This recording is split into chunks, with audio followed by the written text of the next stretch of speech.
Hola, buenos días. Desde la Universidad del Norte nos sentimos muy complacidos de contar con su participación en este webinar que hemos preparado especialmente para ustedes. Vivimos momentos complejos y de alta incertidumbre. Sin embargo, estamos convencidos que es momento de aportar y compartir conocimiento y experiencias que contribuyan en su desarrollo personal y profesional. Mi nombre es Luis Uzcategui, soy asesor de mercadeo en Uninorte y el día de hoy nos acompaña nuestro profesor Rafik Neme, quien desarrollará el webinar Biodiversidad y Genómica Evolutiva en el Caribe. Aproximaciones basadas en datos para entender nuestra biodiversidad. Hoy nuestro profesor abordará cómo desde la División de Ciencias Básicas están trabajando integrando ecología y genómica para explorar y entender la biodiversidad del Caribe y que sirva como insumo para la toma de decisiones en conservación y aplicación de políticas públicas. Antes de dar inicio al webinar, quisiera presentar a nuestro profesor Rafik Neme, biólogo, magíster en biología molecular y PhD en genómica evolutiva. Durante el desarrollo del webinar podrán realizar vía chat las preguntas que surjan, las cuales serán respondidas por nuestro profesor al final de su intervención. Para dar paso a nuestro invitado, les recordamos que este webinar es presentado por el programa Maestría en Ciencias Naturales. Si requiere más información del mismo, puede comunicarse con el coordinador en los datos que encuentra en pantalla. En este momento damos inicio a nuestra conferencia. Los dejo con Rafik. Bueno, buenos días y es un placer para mí estar desde la cuasi comodidad de mi casa hablándoles sobre el trabajo que estamos haciendo en el departamento de Química y Biología. Yo soy probablemente el miembro más nuevo del departamento de Química y Biología y hago parte de un grupo asociado entre la Universidad del Norte y un Instituto Max Planck, el Instituto Max Planck de Biología Evolutiva en Plön, Alemania. Y este grupo se dedica, el plan de este grupo es trabajar en genómica y biodiversidad aquí en el Caribe.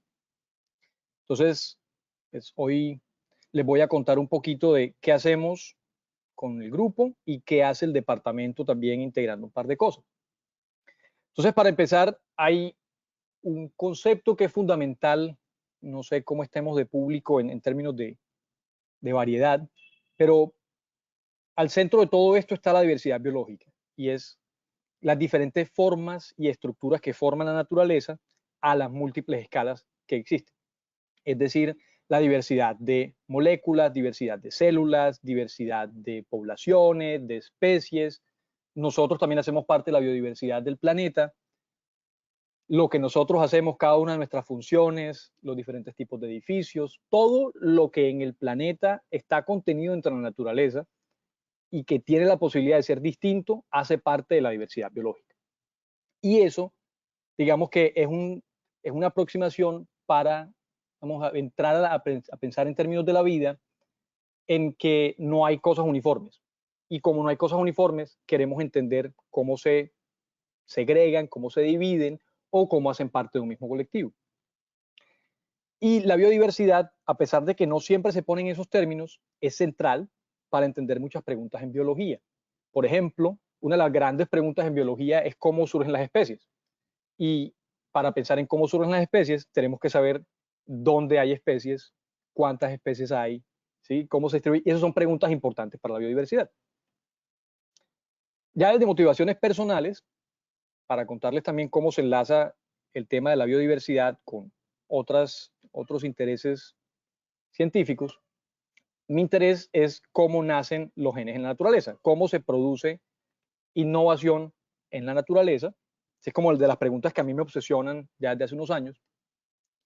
Y dentro de esa pregunta también hay algo muy interesante, cuál es la relación entre la información genética y la información ecológica. Es decir, los genomas, la información molecular nuestra está codificada y por fuera hay todo un flujo de información, hay un flujo de energía. A mí me interesa saber cómo uno puede conectar tanto teórica como específicamente eso.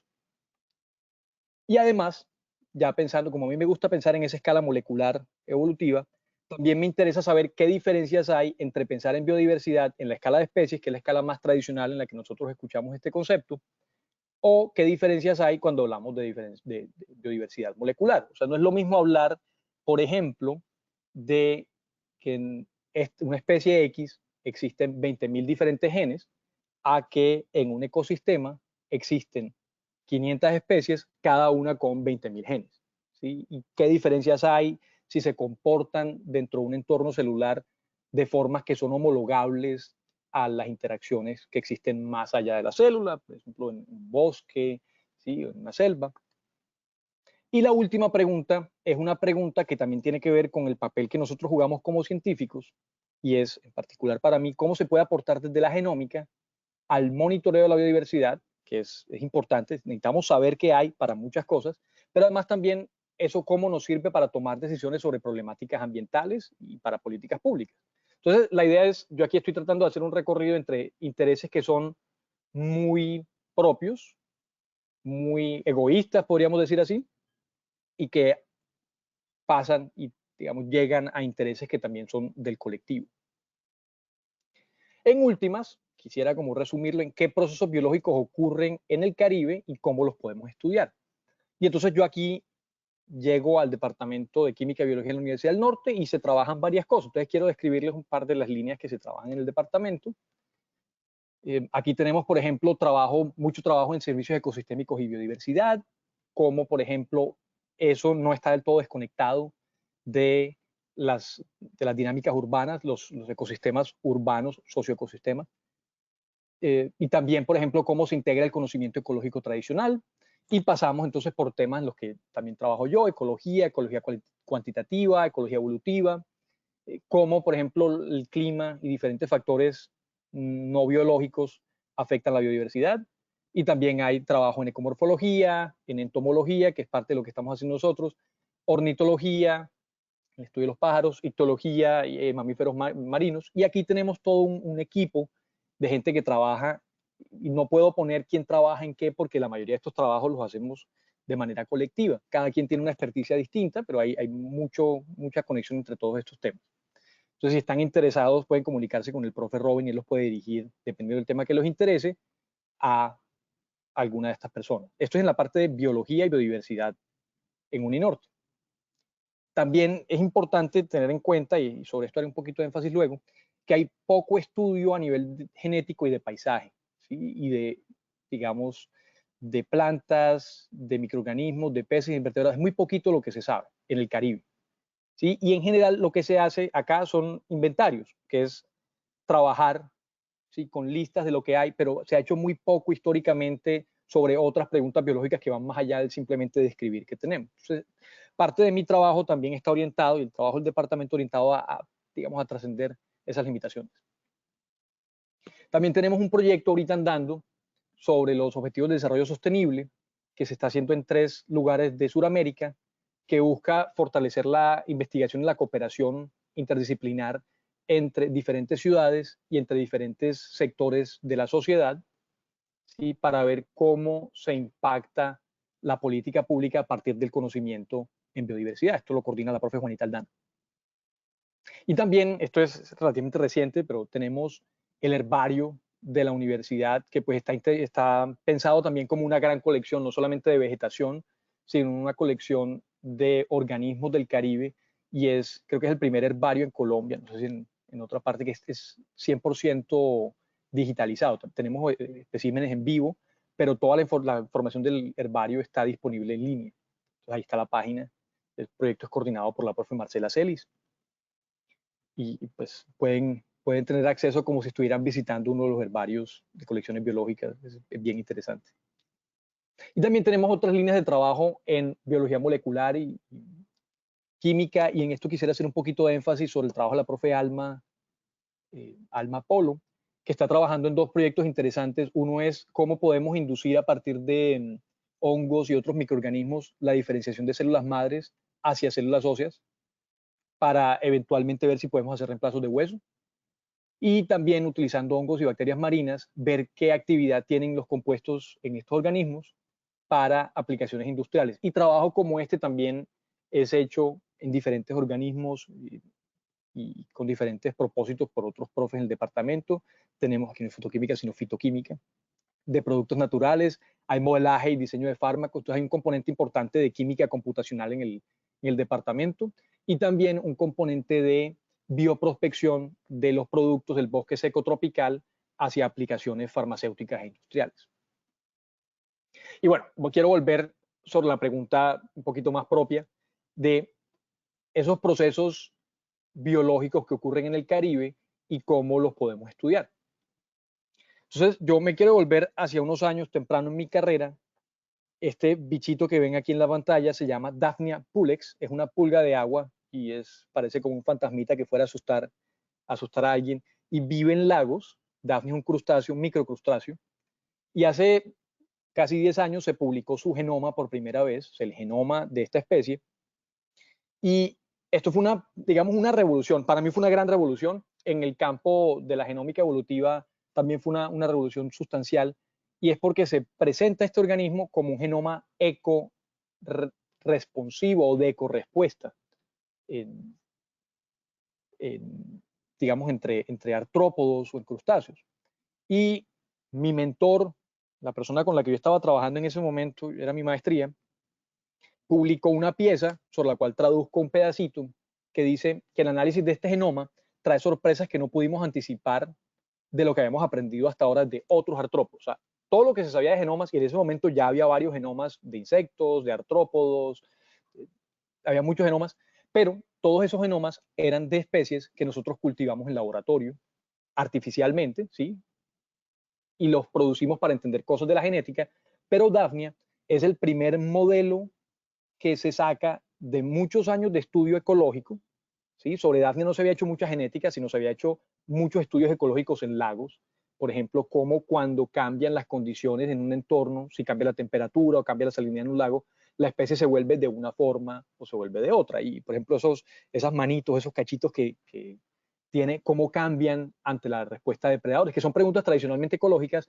Al secuenciar el genoma de esta especie y al comparar diferentes preguntas ecológicas que ya se habían hecho y ya se habían respondido, se pudieron establecer unas conexiones maravillosas entre qué genes tienen que ver con qué comportamientos ecológicos, ¿sí? Con qué dinámicas ecológicas. Entonces se estableció que Daphnia se volvió un modelo que ya era ecológico, se volvió un modelo ecogenético o de ecorespuesta. Entonces yo quisiera eventualmente llegar a este tipo de especies, a encontrar qué hay aquí en el Caribe que nos permita a nosotros entender cosas de la biología, no solo del Caribe, sino en general, por nosotros estar en una situación privilegiada ecológica.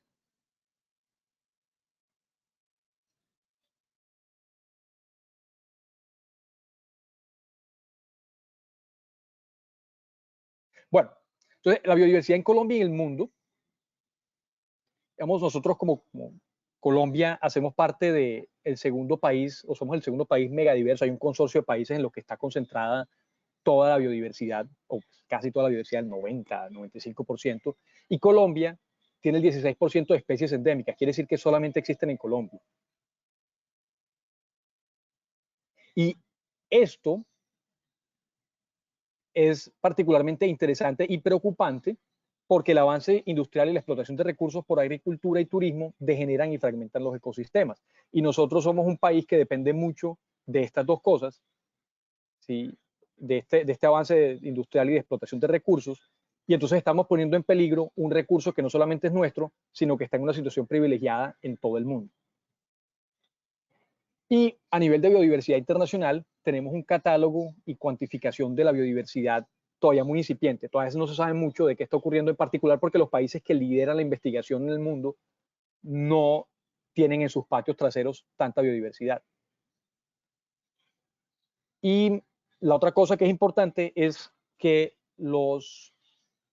la biodiversidad se estudia en general mirando organismos que se llaman carismáticos o macroscópicos carismáticos, y es organismos a los que nosotros podemos observar y sobre los que podemos construir narrativas de interés conectado con actividades humanas, ¿sí? Y recientemente, esto también es una preocupación global, existe una crisis de insectos polinizadores en el mundo por abuso de pesticidas, digamos en gran medida, pero también por cambio de temperatura, por el cambio global. Se están cambiando digamos, los rangos fisiológicos de los ecosistemas donde viven estos organismos y se están alejando un poquito de lo ideal.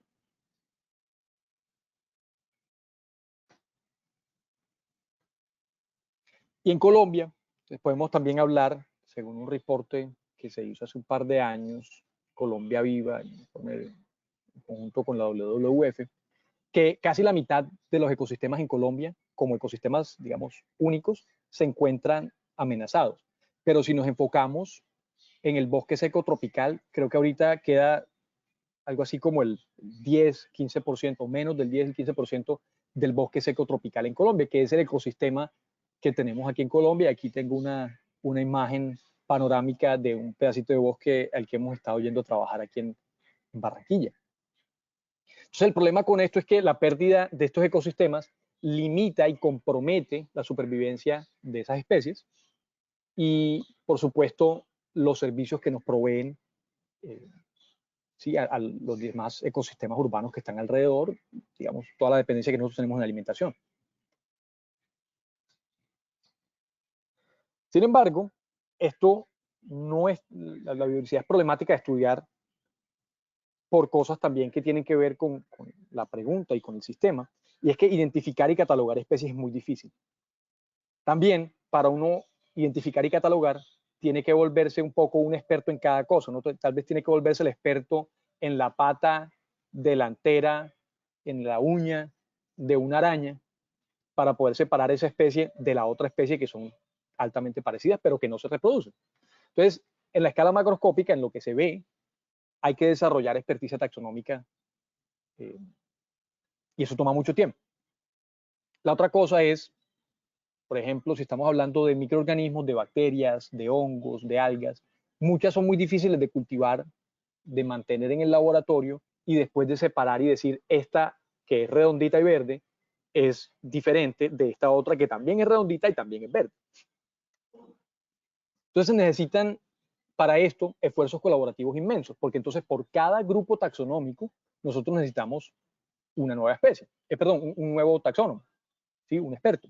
Y entonces tenemos que colectar a todos esos taxónomos y ponernos en común, porque entonces ponemos de acuerdo, porque diferentes campos, por ejemplo en la botánica y en la zoología, los conceptos de especies no son tan parecidos. Y si nos vamos a la microbiología, también tenemos problemas ahí.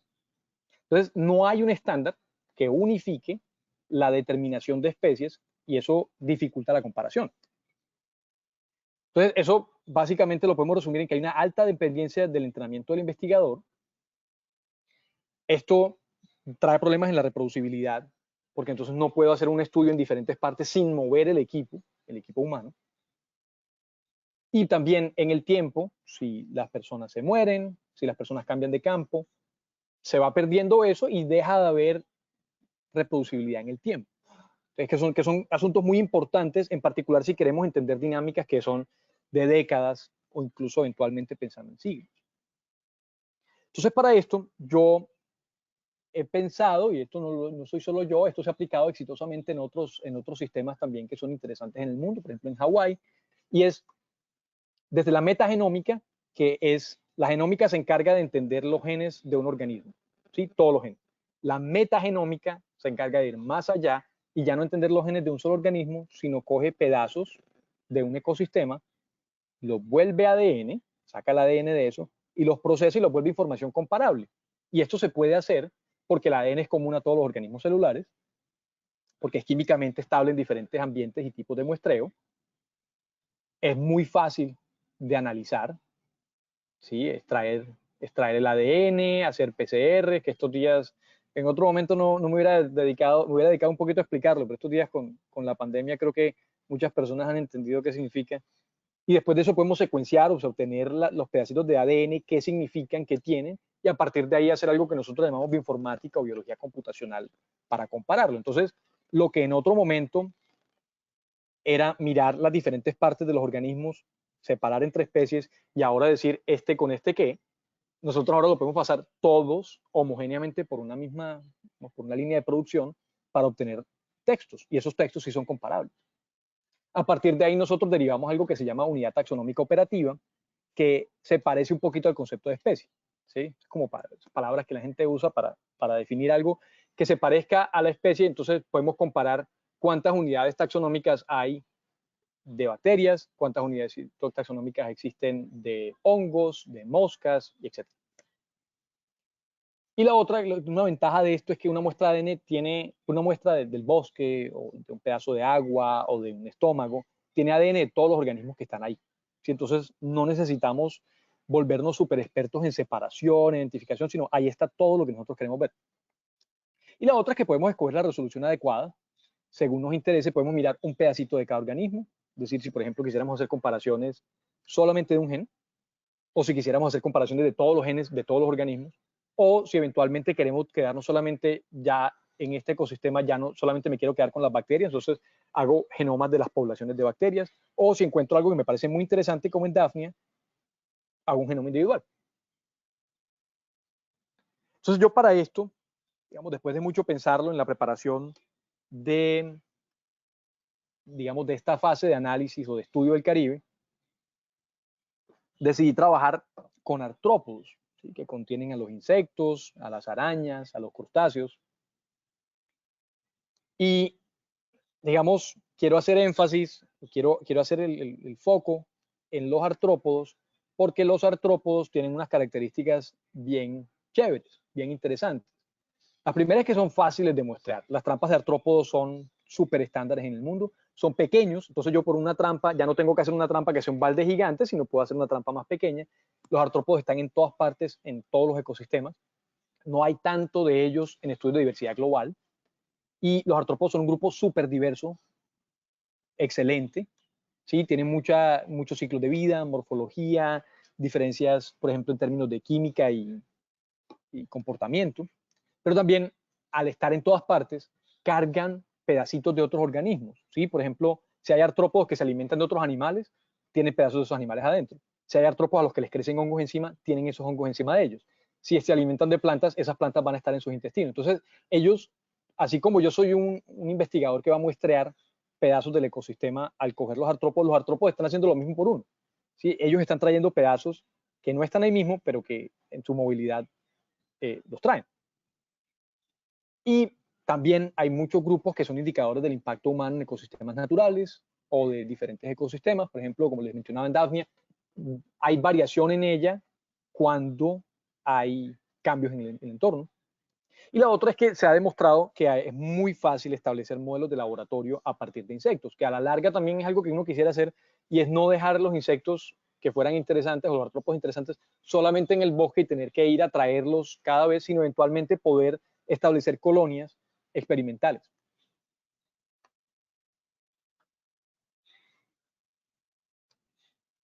Listo. Entonces, un poco para explicarles cómo es que nosotros vamos aproximarnos a los ecosistemas del Caribe. Vamos al bosque seco tropical, que es ese fragmento que les muestro arriba, ese panorámico, y ponemos trampas. Y luego les explico un poquito más qué tipos de trampas ponemos, pero al cabo de un tiempo, esas trampas se llenan de insectos, ¿sí? Y entonces, esas trampas de insectos nosotros las procesamos de diferentes formas. Por ahora, entonces, hacemos observación, digamos, macroscópica al ojo, ¿sí? Con un equipo que varía desde los expertos en taxonomía de artrópodos, hasta gente que es voluntaria, que nos ha querido ayudar, que están empezando su carrera como investigadores.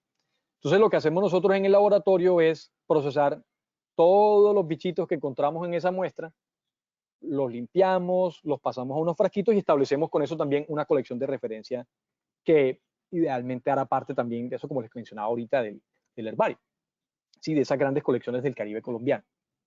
Por otro lado, esas trampas también se procesan de otra forma, y es que cogemos y extraemos todo el ADN, licuamos la muestra y extraemos todo el ADN que está en esa muestra, ¿sí? Eliminamos el material, todo el otro material que no sea ADN, ¿sí? Digamos las partes duras de los artrópodos, ¿sí? Los caparazones, las alas, etcétera, y nos quedamos solo con el ADN.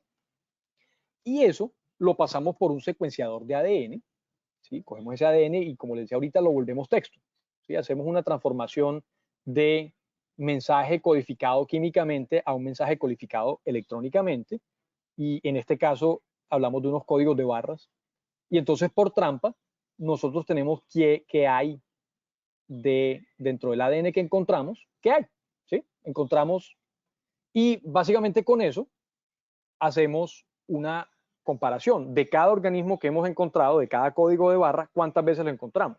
y podemos hacer un estimado, ¿sí?, cuantitativo, y lo comparamos con los estimados que vienen de los estudios morfológicos grandes.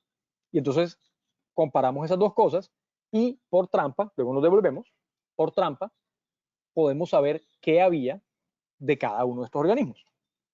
Entonces, básicamente, podemos cuantificar de una manera estándar lo que hay en el bosque.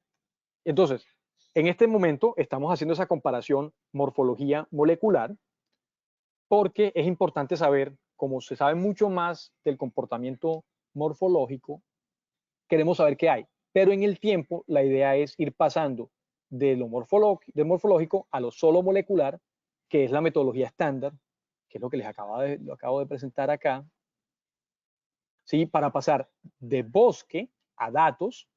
Y si ven que acá hay una dependencia altísima de mucha gente trabajando muchas horas persona, mientras que en el otro lado abajo, básicamente lo puede hacer una sola persona, ¿sí? Por una sola muestra la puede estudiar una sola persona, le toma una tarde y después todo el estudio se puede hacer con poquitas personas. Entonces y un equipo de 5 personas hace 5 veces ese trabajo, ¿sí? En cambio en el otro un equipo de 5 personas es bueno, pero se mueve muy lento. Entonces, listo. Utilizando la genómica podemos tener dos alternativas y uno es que secuenciamos todo, ¿sí? Y en eso entonces obtenemos la información de los genes y los genomas directamente. Pero esto tiene una cantidad de dificultades en el que, por ejemplo, si hay un cucarrón que es de este tamaño o una cucaracha gigante, tiene más células, tiene más ADN. Y si hay una pulguita de agua, ¿sí?, y de esas tenemos poquitas, pero son muy importantes, pero hay muy poquitas, podemos perderlas, ¿sí? Y la otra, entonces, también es que eventos únicos, por ejemplo, si secuenciamos un pedacito más de algo por azar y secuenciamos mucho genoma de eso, eso aparece sobre representado al final. Entonces, eso, digamos que al tener mucho material y tratar de secuenciar todo, como las máquinas para secuenciar no alcanzan a cubrir todo, empezamos a tomar muestras, lo que terminamos es con un panorama parchado, que es poco ideal. La otra es amplificar regiones de interés, y es, yo tengo todos mis organismos, y de cada uno de ellos tengo todo el ADN ahí, y luego mando unas pequeñas secuencias que lo que se dedica es a ir a buscar pedacitos que son comunes a todos los genomas. Por ejemplo, todos tenemos mitocondrias, entonces vamos a la mitocondria y aislamos un pedacito nomás de la mitocondria de todo el mundo. Y los amplificamos, y entonces aumentamos la cantidad de ese pedacito de la mitocondria por todas las muestras, y eso lo que hace es nos homogeniza. Obviamente seguimos teniendo problemas en caso de organismos muy grandes, etcétera, pero se elimina un poco el sesgo.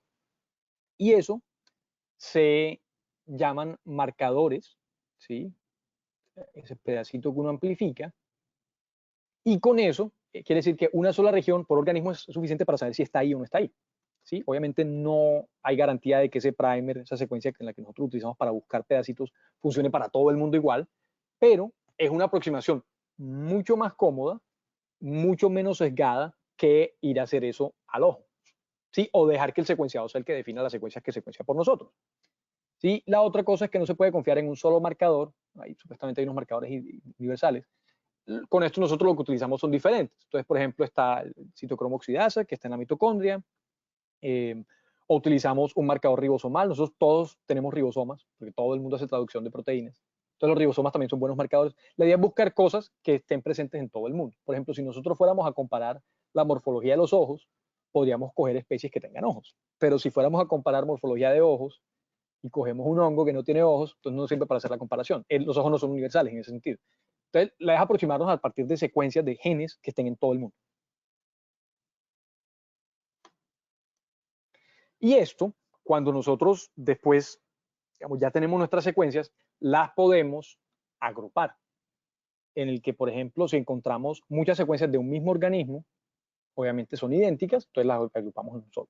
Pero si encontramos secuencias que se les parecen, nosotros podemos establecer unos sistemas de agrupamiento. En este caso, por ejemplo, lo pongo en 2 dimensiones, a lo alto y a lo ancho. Y, por ejemplo, tenemos estos punticos de acá que están agrupados ya de acuerdo a cómo sus secuencias se parecen.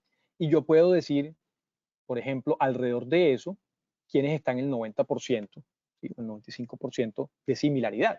Entonces, por ejemplo, tengo este punto anaranjado y yo quiero ver quiénes se parecen en el 95% a ese. Entonces, extiendo el rango 95% y ahí caen otras dos secuencias. Y armo un grupito.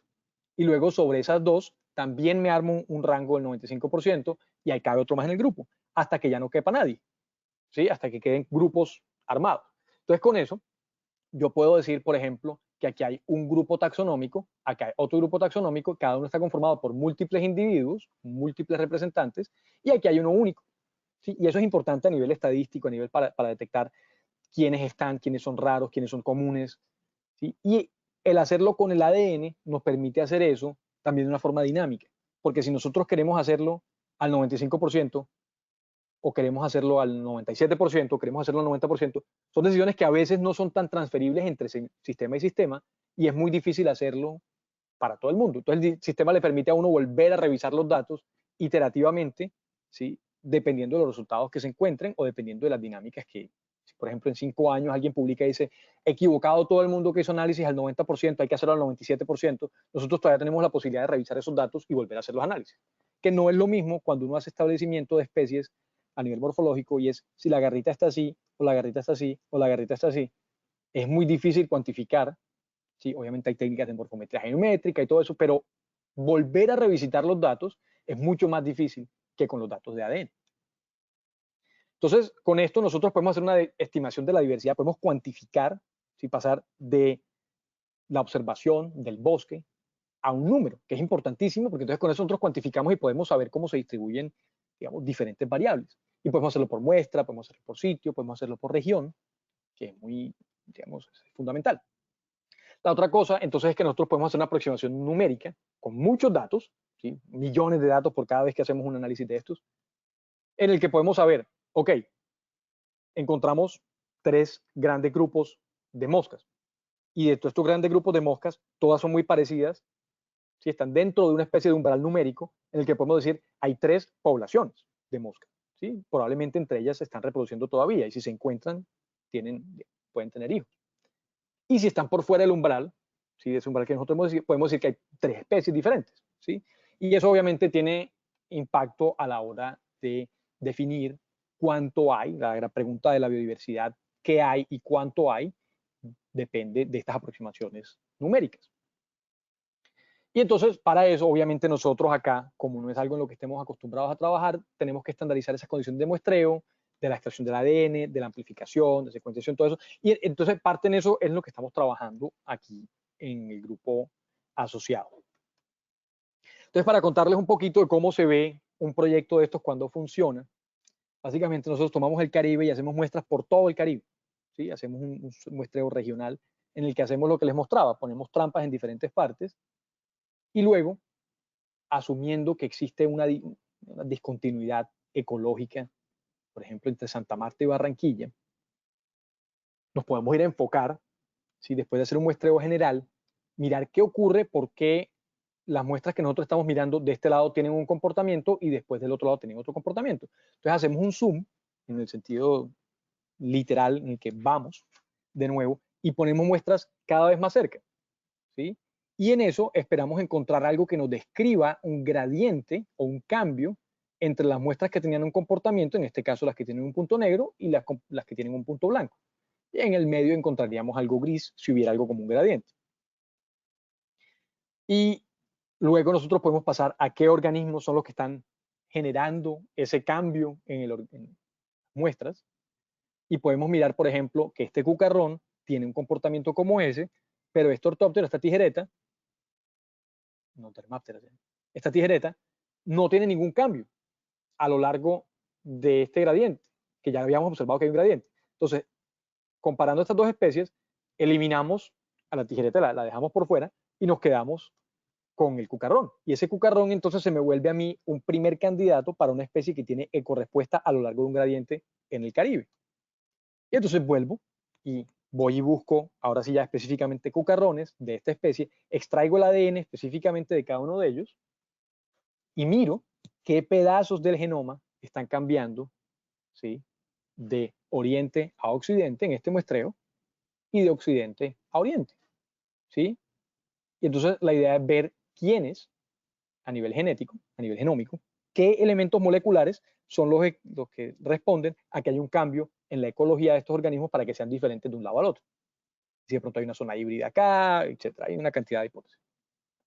Lo que uno hace con esto después es contrastarlo con condiciones reales, ecológicas, en el que uno dice, hombre, sí, aquí está la ciénaga grande, y la ciénaga grande provee unas condiciones de humedad que sirven como barrera. O, por ejemplo, llegando a la sierra, es muy evidente que vamos a encontrar muchas especies que cambian a lo largo del gradiente altitudinal, porque eso obviamente cambia dramáticamente las condiciones ecológicas. Entonces, la idea es que hay cosas, hay lugares sobre los cuales tenemos unas hipótesis ya establecidas, y sobre otros va a ser muy interesante porque vamos a poder evaluar qué existe que esté produciendo cambios. Y en muchos casos yo sospecho que vamos a ser nosotros y nuestros agroecosistemas los que vamos a estar, digamos, generando los cambios en esas especies o induciendo los cambios en esas especies. La otra cosa que se puede hacer con esto es como una metodología reproducible, iterable, fácil, ¿sí? Requiere poquita, digamos, poca mano de obra. Podemos repetirla muchas veces sobre el tiempo. Y si lo hacemos muchas veces en el tiempo, podemos mirar qué especies están apareciendo y cambiando, ¿sí? A lo largo del año, ¿sí? Digamos, con las estaciones que tenemos, las temporadas secas, las temporadas lluviosas, pero también podemos hacerlo en temporadas mucho más grandes, en qué pasa con el fenómeno del Niño, ¿sí? Qué pasa con las fluctuaciones de múltiples años, o incluso con esa pregunta que es súper relevante ahorita, y es qué ocurre con el calentamiento global, ¿sí? Es qué ocurre a lo que estos ecosistemas se vayan haciendo más áridos, más calientes, qué le pasa a ciertas especies, qué especies aguantan, qué especies no aguantan, qué especies están en absoluto riesgo de desaparecer. Y como les decía al comienzo, yo creo que esto es uno de los grandes aportes de este tipo de proyectos, es porque nos dan datos de qué hay y cómo está cambiando y qué los está afectando para nosotros poder tomar decisiones de políticas públicas, de conservación, etc. Entonces, bueno, el proyecto ahorita tiene 4 fases grandes. La primera, que es en la que estamos, en un establecimiento de las condiciones de muestreo, escoger qué tipo de muestras ponemos, escoger qué tipos de organismos, si vamos a analizar todos los artrópodos, nos vamos a quedar solo con arañas, si nos vamos a quedar solo con insectos. Son muestras súper complejas. Entonces ahorita, para el piloto, estamos trabajando dentro de los artrópodos con insectos, ¿sí? Vale aclarar que dentro de nuestro equipo solamente hay un entomólogo experto y el resto de nosotros simplemente somos personas entusiasmadas, biólogos, microbiólogos, con la intención de aproximarnos a esto. Mentira, hay 2 entomólogos expertos. Después que tengamos, ya, listo, mapeados cómo son nuestras trampas, cómo es el piloto, cómo es la unidad muestral específica, nos vamos a lo largo del Caribe, que es lo que les mostraba en el mapita, para describir los gradientes geográficos, y después vamos haciendo genómica de poblaciones, para identificar qué genes, en qué poblaciones están cambiando, y eventualmente evaluamos entonces las dinámicas temporales. Ya estamos en los primeros muestreos piloto, entonces tenemos un parche en la Universidad del Norte, en un bosque que está de la carrera 53 hacia el río, hacia la playa. Hay un parche de varias hectáreas que la universidad tiene hasta ahorita destinado para futuras construcciones que nosotros estamos utilizando porque es un bosque, sí, está un poco intervenido, pero es un bosque que si uno va, no hay construcción, no hay gente visitando, no hay tanta luz. Entonces, le permite a uno, un parche de bosque muy bonito, le permite a uno establecer muestreos como si uno estuviera sí, mucho más lejos de la ciudad, pero estamos detrás de la universidad, eso es extremadamente conveniente. Es como un pequeño laboratorio vivo. No sé, para los que estuvieron en la charla de Maritza también, es una versión grande de lo que Ecocampus tiene como museo, como aula viva. Entonces, un pedacito de bosque seco tropical, y en esto estamos montando trampas. Aquí en la foto les muestro lo que se llama una trampa Malais, una trampa de interceptación de vuelo, que es como una carpita que tiene un vaso, y los insectos vuelan, ¿sí? Para los insectos voladores, vuelan y tratan de volar siempre hacia arriba, quedan encausados dentro de eso, la trampa los dirige y terminan en esa botellita que tiene un líquido preservante. Entonces nosotros recolectamos esas muestras cada cierto tiempo y luego vamos al laboratorio, las lavamos, miramos qué hay y sabemos qué cayó en esa trampa en una unidad de tiempo particular, un día, una semana, etc. Este es un tipo de trampa. Otro tipo de trampa es un baldecito en el suelo, ¿sí? A profundidad, a ras, el balde. Los insectos que son rastreros, que van caminando por el bosque, en los Alaska, caen en ese balde y ahí quedan atrapados y nosotros obtenemos también por muestra de tiempo, por volumen, que es lo que hay. Y hay una última, que ahorita que se llama fogging o un pulso de veneno, que es un veneno biodegradable, en el que uno toma un aspersor y suelta un pulso de veneno, una nubecita de veneno, en un ambiente controlado para obtener los insectos que puedan estar en las ramas caminando. ¿Sí? El bosque tiene múltiples estratos tridimensionales. Todo lo que esté en las ramas, uno sacude un poco y los insectos que estaban ahí caen sobre unos plásticos, sobre unas áreas también definidas, los atrapamos y también sabemos. Entonces, con eso cubrimos 3 diferentes, digamos, estratos dentro del bosque. Uno es insectos rastreros, otro es insectos voladores, y el otro puede ser insectos que sean rastreros o voladores que estén parchados en la parte superior del bosque. Ahorita también lo que estamos haciendo en el laboratorio, y afortunadamente también durante esta fase nos podemos llevar algunas de las muestras para la casa. Estamos haciendo comparación de morfoespecies, en el que estamos determinando todo ese material. Rodrigo Sarmiento, que es el entomólogo estrella del proyecto, está básicamente analizando muestras día tras día de qué es lo que hay morfológicamente. ¿Sí? Para eso entonces determinamos morfoespecies, se llaman, ¿sí? Porque a veces ni siquiera un entomólogo experto puede llegar a definir todas las especies. Entonces lo que decimos es, por forma, creemos que estas dos son lo mismo o estas dos son diferentes. Y eventualmente vamos a pasar a hacer la secuenciación del ADN. En esto Andrés de la Hoz nos está ayudando con el trabajo molecular, en el que se extrae el ADN de estas muestras y se secuencia, lo que les decía, se secuencia un marcador y se establecen las unidades taxonómicas operativas. Entonces la idea es comparar qué tanta concordancia hay entre morfoespecies y unidades taxonómicas operativas.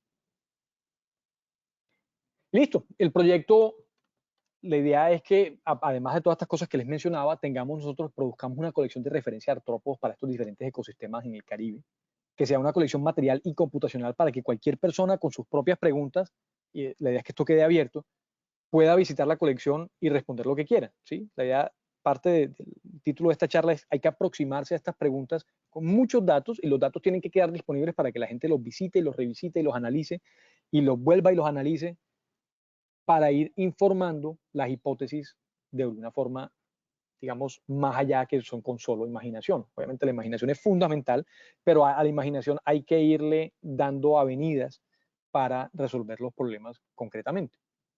Entonces la otra línea la idea es encontrar modelos ecoevolutivos en el Caribe que nos permitan a nosotros entender dinámicas, ¿sí? Dinámicas biológicas que en otra parte no podrían ser estudiadas, ¿sí? Por las particularidades que tiene el Caribe o simplemente porque hay una especie que apareció que está en un proceso evolutivo particular. Entonces, al tener nosotros acceso a eso, no solamente entendemos cosas del Caribe para el Caribe, sino entendemos cosas nosotros del Caribe para el resto del mundo.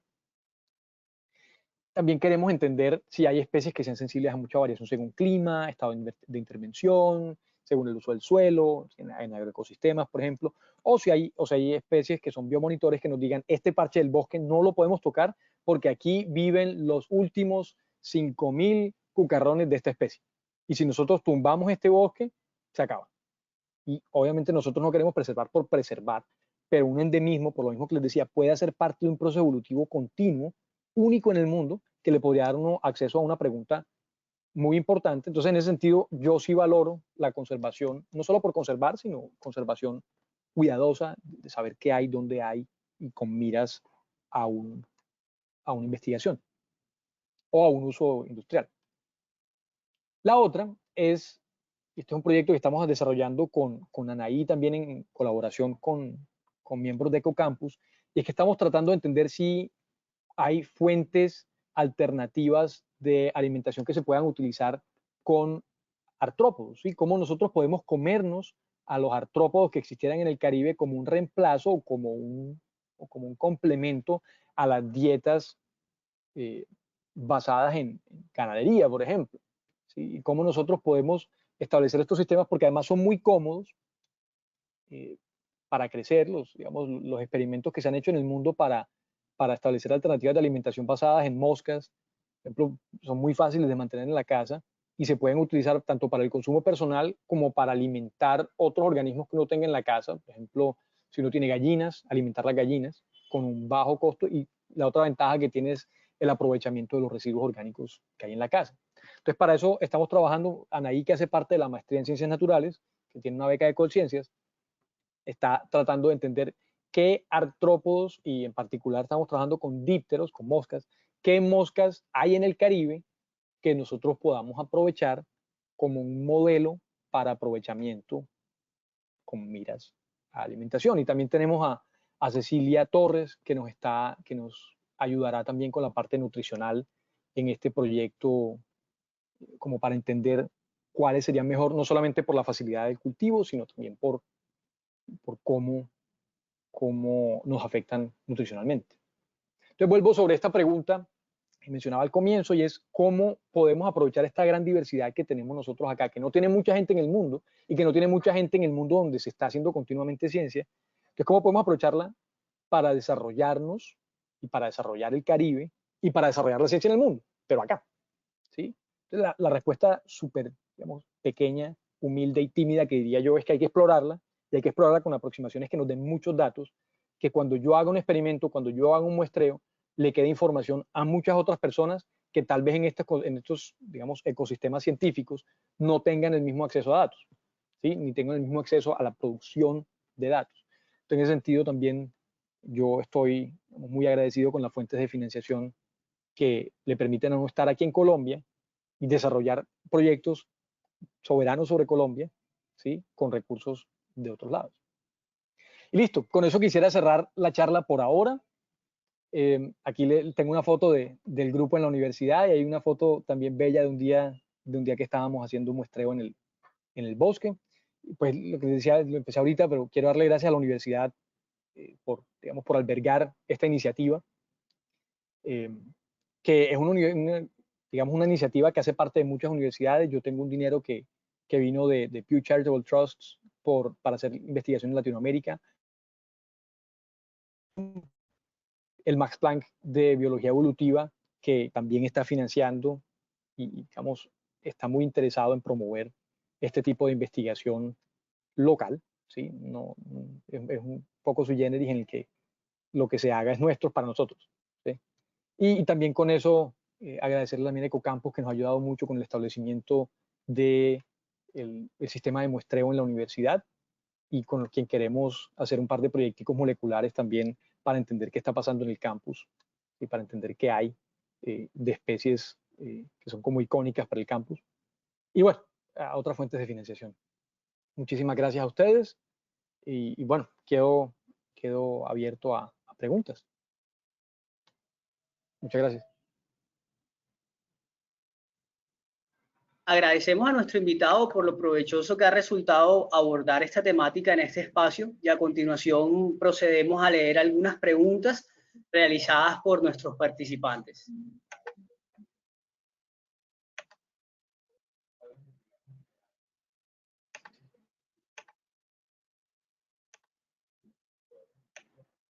Bueno, tenemos a Carolina Pozo. Nos dice: ¿qué tan viables es extraer muestras de ADN de individuos de colecciones personales de investigadores, aun si fueron fijados con formol? ¿La universidad tiene acceso a esos kits de extracción y así poder relacionarlos con los datos de genética, con estudios ecológicos y morfológicos ya publicados, sin necesidad de hacer nuevas colectas? Sí, eso es digamos que es un pequeño problema. Yo hasta ahorita yo personalmente no tengo, no recuerdo un artículo en el que se haya obtenido muestras exitosas a partir de formol, porque el formol hace un entrecruzamiento químico cuando se hace la fijación, precisamente para evitar que se dañe la muestra. Parte de lo que se fija y lo que se daña químicamente, o lo que se mantiene químicamente pegado, es el ADN. Y entonces, hasta donde yo sé, las muestras en formol no son ideales para este tipo de análisis. Posiblemente en el futuro alguien descubra una forma de reversar esto. No lo tengo ahorita, y si alguien supiera esto sería maravilloso, pero hasta donde yo sé no. Pero hay otras formas en otros tipos de fijación.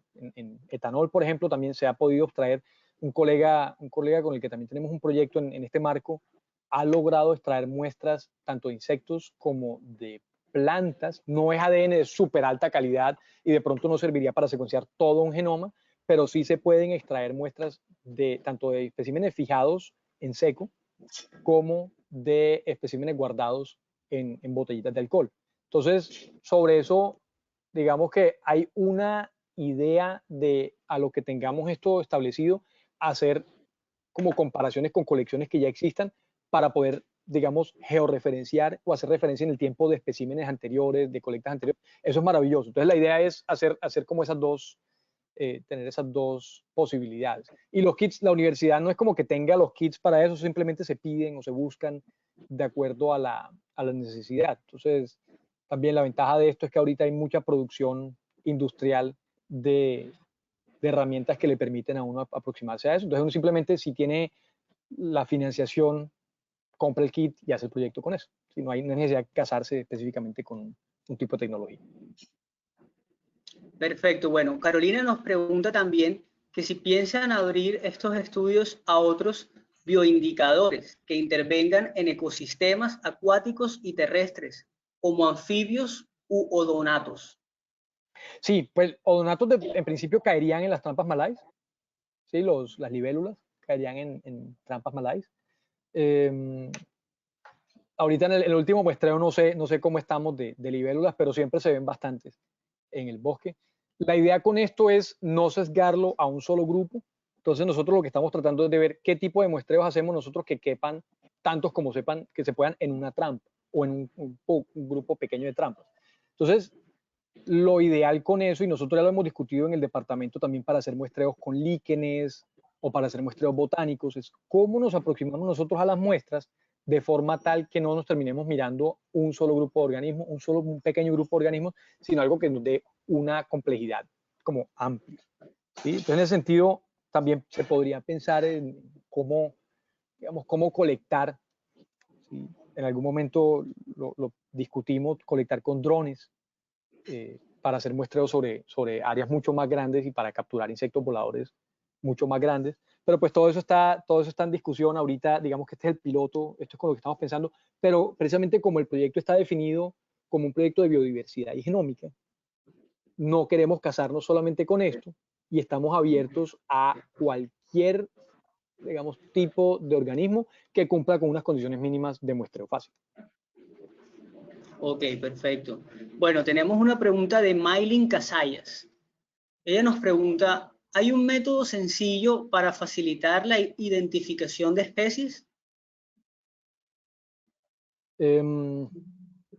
No.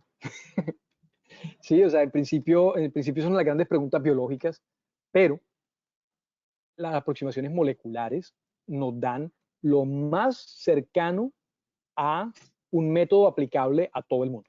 ¿Sí? Ahí hay una diferencia o hay un balance entre ser hiperespecífico con un grupo, digamos, si queremos, ahorita que menciono las libélulas, si queremos entonces separar las especies de libélulas a lo más preciso para saber exactamente que estas son dos especies, nos tenemos que enfocar en las libélulas.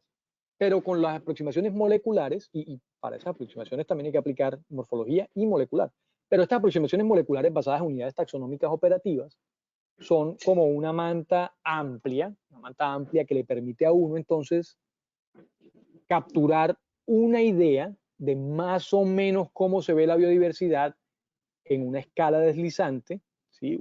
Trabajando dinámicamente sobre esos datos, para entender cuántos grupos, cuántas aglomeraciones, y como les mostraba en esos dibujitos con los diferentes puntos, cómo se comportan y cuáles están más cerca, cuáles están más lejos, y eso nos permite aproximarnos un poco a la idea de especie.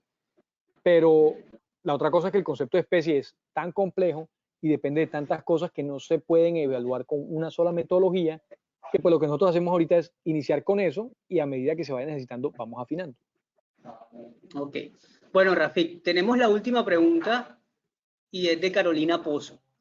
¿Se reciben propuestas de este tipo de investigaciones para el doctorado en ciencias naturales? Sí. Y de ser así, ¿cuál sería la vía? ¿A quién habría que dirigirse como tutor para presentar dicha propuesta? Bueno, para proyectos en esto que les acabo de presentar, conmigo, ¿sí? Entonces pueden buscarme en la universidad, pueden buscarme, yo soy fácil de encontrar en internet, o le escriben al profe Robin, ¿sí? Ahí está el correo de él en pantalla, y él les pasa mis contactos. Entonces, para eso tenemos varias metodologías. Una es, las propuestas son libres, son de ustedes las discuten conmigo y encontramos la pertinencia dentro del marco general del proyecto. Hemos tenido la experiencia ya con 2 estudiantes que llegan con proyectos completamente diferentes y el proyecto se termina pareciendo a ambos, ¿no? El proyecto, algo que esa persona quiere hacer o algo que el grupo quiere hacer, y nos encontramos en la mitad. Entonces, inicialmente las propuestas llegan, deben ser como discutidas muchas veces con nosotros. Estamos abiertos a cualquier tipo de estudio en esto, como les mostraba. Tenemos cosas morfológicas, tenemos trabajo molecular, tenemos trabajo de campo, tenemos trabajo de laboratorio, tenemos trabajo con nutrición o con cultivo de insectos. Entonces, con eso simplemente aproximarse a nosotros, a mí directamente si quieren, y con eso evaluamos la viabilidad del proyecto y evaluamos dentro de los contextos de la universidad y de los marcos de financiación, tipos de proyectos que hay, qué se puede hacer. ¿Sí? Parte de estos proyectos están financiados con insumos y con colaboraciones internacionales. Entonces, pues, si uno hace parte de estos proyectos, eventualmente cuando todo, digamos, como el flujo de personas en el mundo se restablezca, podemos ir y venir a trabajar al Max Planck de Biología Evolutiva y a institutos también que son asociados con nosotros. Pero pues en principio también tenemos que encontrar la forma de financiar estos proyectos, el salario de investigación hay que buscar. Entonces esa es un poquito la única limitante que tenemos ahora, pero de resto si es para trabajar, para desarrollar la propuesta y para escribir proyectos, todo lo que quieran. Perfecto, bueno, con esta Lo mismo aplica para pregunta... la maestría, qué pena que te interrumpa. Ok, Lo mismo tranquilo, aplica para la tranquilo. maestría. ¿Sí? Para la maestría en ciencias naturales, si alguna persona está interesada, puede contactar al profe Robin, dependiendo del interés que tenga, no solamente sobre este tipo de cosas, y con muchas personas lo que estamos haciendo es una parte se hace en este marco y otra parte se hace en otro proyecto, digamos, en fitoquímica de líquenes. ¿Sí? Entonces también lo que les decía, el departamento es muy fluido, trabajamos mucho en diferentes cosas. Entonces, si hay algo que acá que les interese un aspecto particular y lo quieren conectar con otra cosa, probablemente también haya otros profes en el departamento que los puedan asesorar. Ok, bueno, perfecto. Con esta pregunta hacemos el cierre de nuestra conferencia. Muchas gracias por participar en nuestro webinar. Les recordamos que esta conferencia fue ofrecida por iniciativa de la Maestría en Ciencias Naturales. Los invitamos también a seguir conectados con Uninorte y participar en los webinars de la jornada de conferencia virtual. Les recordamos también participar en nuestra tercera feria virtual de posgrados que se dará del 18 al 22 de mayo. Profesor, muchísimas gracias por todo, Muchas por la gracias a ti. información. Que esté muy bien. Gracias a todos los asistentes. Un buen día.